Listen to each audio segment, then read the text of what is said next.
रीवा जिले में शराब माफियाओं के खिलाफ आवाज उठाने वाले एक सामाजिक कार्यकर्ता और युवा कांग्रेस पदाधिकारी ने अपने ऊपर जानलेवा हमले की कोशिश का गंभीर आरोप लगाया है।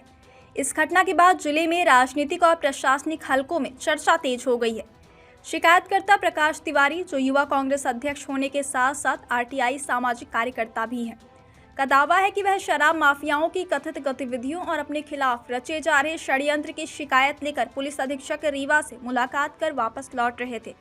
उनके मुताबिक रात करीब 8:50 से 8:55 के बीच जैसे ही वह मनगवा स्थित कंपोजिट शराब दुकान के पास से निकले, तभी बिना नंबर प्लेट और काले शीशों वाली एक सफेद बोलेरो ने उनका पीछा करना शुरू कर दिया। प्रकाश तिवारी का आरोप है कि संदिग्ध वाहन लगातार उनके पीछे चलता रहा और उनके गांव तक पहुंच गया। उनका कहना है कि खड़ामा मोड़ के पास, जो उनके घर से करीब 500 मीटर पहले स्थित है, बोलेरो चालक ने उन्हें वाहन से कुचलने की कोशिश की। उन्होंने किसी तरह अपनी जान बचाई और तेजी से घर पहुंचने के बाद तत्काल डायल 112 पर सूचना देकर पुलिस से मदद मांगी।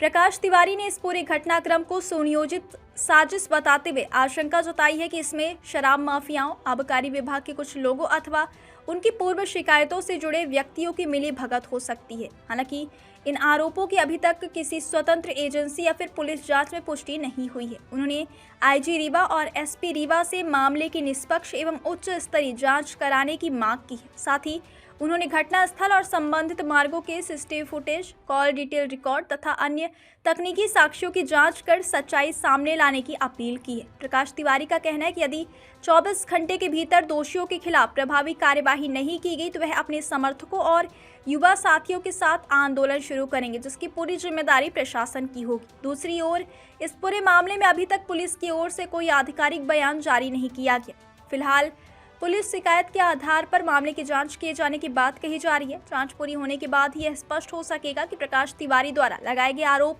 कितने सही और घटना के पीछे वास्तविक कारण क्या थे। ऐसे में इस मामले में पुलिस जांच और उपलब्ध साक्ष्यों के आधार पर ही अंतिम निष्कर्ष सामने आएगा।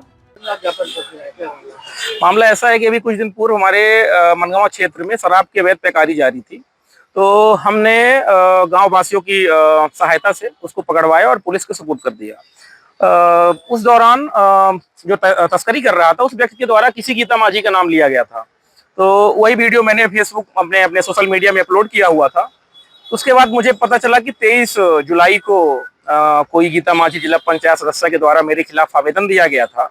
और उसके बाद लगातार से मेरी रेकी की जा रही है। कहीं आता जाता हूँ, गाड़ी है ब्लैक कांच की आती जाती है, पीछा करती है मेरी, तो लगातार भय का माहौल है।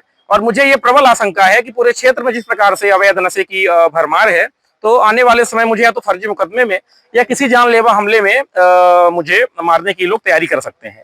जिस प्रकार से लगातार आईजी और एसपी रीवा के द्वारा नशे के खिलाफ प्रहार 2 चलाया जा रहा है, उसी के विपरीत ये शराब माफिया लगातार ग्रामीण क्षेत्रों में शराब की अवैध पैकारियां कर रहे हैं।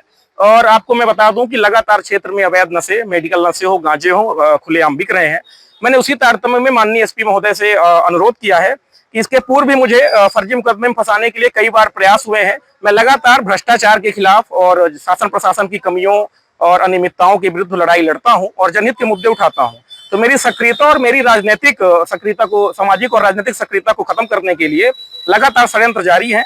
तो मैंने माननीय एसपी महोदय से अनुरोध किया है कि इसके पूर्व में भी कुछ जनप्रतिनिधियों द्वारा मुझे बदनाम करने के लिए कि नशा करता है, ऐसा है वगैरह, उन्होंने आवेदन दिया था, जिसके संबंध में मैंने एसडीओपी मनगांव के यहाँ भी आवेदन दिया हुआ है कि इसकी जांच कराई जाए। और मैंने यह भी लिखा है कि जो भी जांच होगी, मैंने तो चुनौती दिया है, आवेदन में ही लिखा है कि आप जांच कराइए, यदि मेरे शरीर में किसी प्रकार का नशे का अंश पाया जाता है तो मैं हर सजा भुगतने के लिए तैयार हूं। और यदि ऐसा नहीं है तो जिस व्यक्ति ने मेरे खिलाफ ऐसा दुष्प्रचार किया हुआ है तो इनके खिलाफ कार्यवाही हो। आप वकील भी हैं पैसे से, और इस तरह की घटना आपके साथ, क्योंकि सोशल मीडिया में आप एक्टिव रहते हैं, आपके कुछ वीडियो मैंने भी देखा है जिसमें आपने अवैध को लेकर, लेकिन इस तरह की घटना तो नहीं हो पाई। लेकिन ये गीता मामला क्यों आ रहा है, पता नहीं। देखिए, कहीं ना कहीं कुछ तो बात होगी कि आग यहाँ लग रही है, धुआं वहां उठ रहा है। और मेरा LLB कंप्लीट है, अधिवक्ता का रजिस्ट्रेशन कराना है और मैं लगातार सामाजिक कार्यों में लगा रहता हूँ। लगातार मुझे डराने, धमकाने, साम दाम दंडभेद, कई बार तो मुझे अनावश्यक रूप से षड्यंत्र के तहत फंसाने की भी साजिश हुई। अभी आप लोगों ने देखा होगा कि मेरी राजनीतिक सक्रियता को भंग करने के लिए हमारे एक रोड के प्रकरण में इन्होंने बाधा डाली थी। तो लगातार हमारे घर वालों को टारगेट किया गया। सोचिए, 3-4 फर्जी मुकदमे लग चुके हैं अभी तक। क्या कहना चाहेंगे शासन? शराब दुकान किसकी है? शराब दुकान के बारे में हमने आरटी सूचना के अधिकार के तहत जानकारी मांगी है। जल्द पूरे दस्तावेज आपके समक्ष लाए जाएंगे। और पूरे मनगांव विधानसभा क्षेत्र में लगभग 8 से 10 शराब दुकानें हैं और इनकी लगातार पैकारियां जारी हैं। शासन प्रशासन से क्या उम्मीद रखते हैं आप? शासन प्रशासन से यही उम्मीद करते हैं कि न्याय और न्यायपालिका जिस प्रकार से खतरे में है, तो मैं उनसे ये निवेदन करूंगा कि आम जनमानस का विश्वास न्यायपालिका पर बना रहे, इसके लिए विधि सम्मत जो भी कार्यवाही हो की जाए।